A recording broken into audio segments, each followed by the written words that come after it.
बहुत समय पहले की बात है। एक रहस्यमयी जंगल था। इस जंगल में एक प्राचीन जादू छुपा हुआ था, जो साल में केवल एक बार प्रकट होता था, और वो भी सिर्फ एक मुसाफिर के लिए, जिसे सब यात्री कहते थे। आम दिनों में वो जंगल एकदम साधारण दिखाई देता था।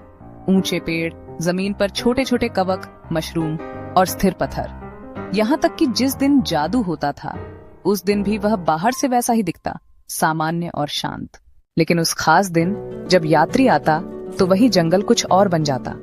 पेड़ों से निकला रस आत्मा को गर्माहट देता, मशरूम भूली बिसरी कहानियां बड़बड़ाते और पत्थर हवा के संग लहराने लगते। हर साल यात्री उस जंगल में आता, अपनी यात्रा की सुरक्षा की प्रार्थना करने। वो पेड़ों की छांव तले चैन से सो जाता, जंगल की मधुर लोरियों के साथ। उस यात्री के लिए ये जंगल उसका घर था। एक साल यात्री फिर लौटा, लेकिन इस बार थकावट उसके चेहरे पर साफ झलक रही थी। गलत रास्तों, लंबी राहों और अनचाही भटकनों की थकान। जब उसने पेड़ों का रस चखा, तो वो ठंडा और फीका लगा। मशरूम की कानाफूसी ढूंढी, मगर सन्नाटा मिला। पत्थरों की नृत्य झलक खोजी, पर हवा शांत थी। यात्री सोचने लगा, क्या उसने फिर कोई गलत मोड़ ले लिया है? क्या ये भी भटकन का हिस्सा है? फिर भी उसने वहां रात बिताने का निश्चय किया।